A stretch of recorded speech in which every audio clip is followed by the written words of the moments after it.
राज्याची धाकटी पंढरी श्री क्षेत्र नारायणगडावरती आज गडाचे 8वे महंत वैकुंठवासी महादेव महाराजांची पुण्यतिथी होती। पुण्यतिथीनिमित्त आज भव्यदिव्य कार्यक्रम गडावर पार पडलाय। माझ्यासोबत बोलण्यासाठी गडाचे महंत आहेत। बाबा, काय सांगाल, आज मोठ्या उत्साहामध्ये पुण्यतिथी पार पडलेली आहे।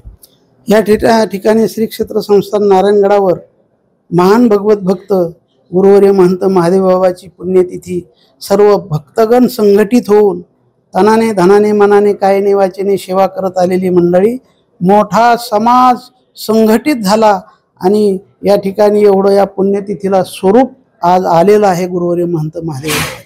बाबा, नारायणगडाचा जो वादविवादाचा जो विषय आहे बाहेर चर्चेला गेला जातोय, आज बैठक देखील त्याच्यावर घेतली, तुम्ही पत्रकार परिषद घेतली। पत्रकार परिषदेमध्ये भावनिक आता isakal.com आहे देशातील नंबर 1 ची मराठी न्यूज वेबसाईट।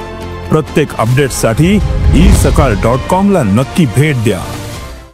झालेले पाहायला मिळाले, बैठकी देखील तुम्ही भावनिक झाले।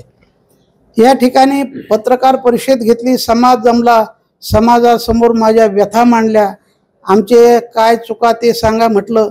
अनेकाने आम्हाला अपवाद दिले, याचं कारण काय?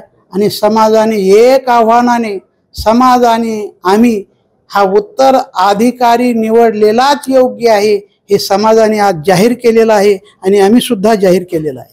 आज बाबा, तुम्ही ज्यावेळेस बैठक होती त्यावेळेस तुम्ही भावनिक झाले होते की माझ्या गडाच्या चाव्या ज्या आहेत मी आता समाजाच्या हातामध्ये देतोय। भावनिक लोक देखील भावनिक झाले होते, तुम्हाला लोकांनी देखील साथ दिलेली आहे, काय सांगाल? या ठिकाणी भावनिक व्यथा झालेल्या आहेत, माझ्या वेदना मी व्यक्त केलेल्या आहेत।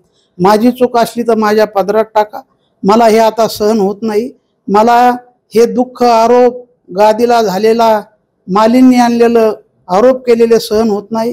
हे समाजासमोर मी आज चाव्या समाजासमोर देऊन मी सुद्धा आज या ठिकाणाहून जाऊ शकतो। मला हे सहन दुःख होत नाही, पण समाजाने अशी प्रतिक्रिया केली की धट राहा, आम्ही तुमच्या पाठीशी आहेत, हे शब्द परत वापरायचे नाही, धीटपणाने राहायचंय, आम्ही तुमच्या पाठीशी आहे, हे आम्हाला समाजाने आव्हान केलेलं आहे। तुम्ही मध्यंतरीच्या काळामध्ये जेवला देखील असं देखील तुम्ही भावनिक त्याच्याकडनं बोललेला आहात। विशेष पाहायला गेलं तर ट्रस्टीमधून काही लोकांकडून तुम्हाला त्रास झाला हे देखील तुम्ही व्यक्त झालेला आहात। आता ट्रस्टीनाच त्रास दिला, समाजाने त्रास दिला नाही मला।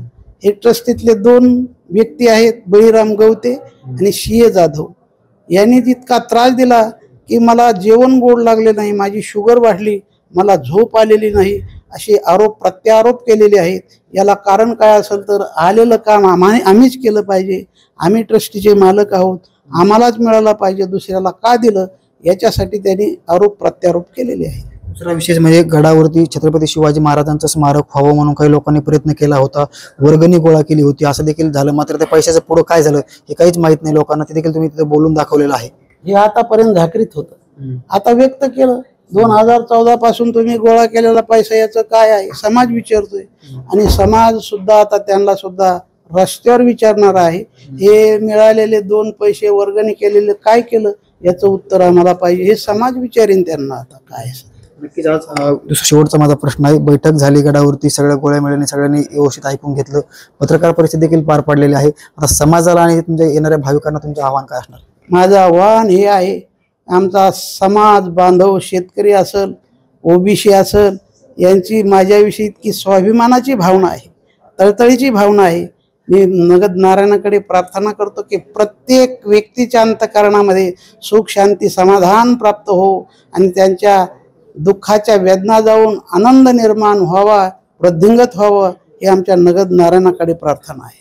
नक्कीच होते गडाचे महंत शिवाजी महाराजांना आज गडावरती बैठक पार पडली, पत्रकार परिषद झाली, मात्र कुठलाही वादविवाद नाही। त्याचबरोबर जे आम्ही निर्णय घेतो तो समाजाने मान्य केलेला आहे आणि समाजाने देखील या ठिकाणी भाविक भक्तांना सांगितलेलं आहे की बाबा जो निर्णय घेतील तो आम्हाला मान्य असेल, मग तो उत्तराधिकाराचा विषय असो किंवा आणखी गडाच्या विकासाचा विषय असो।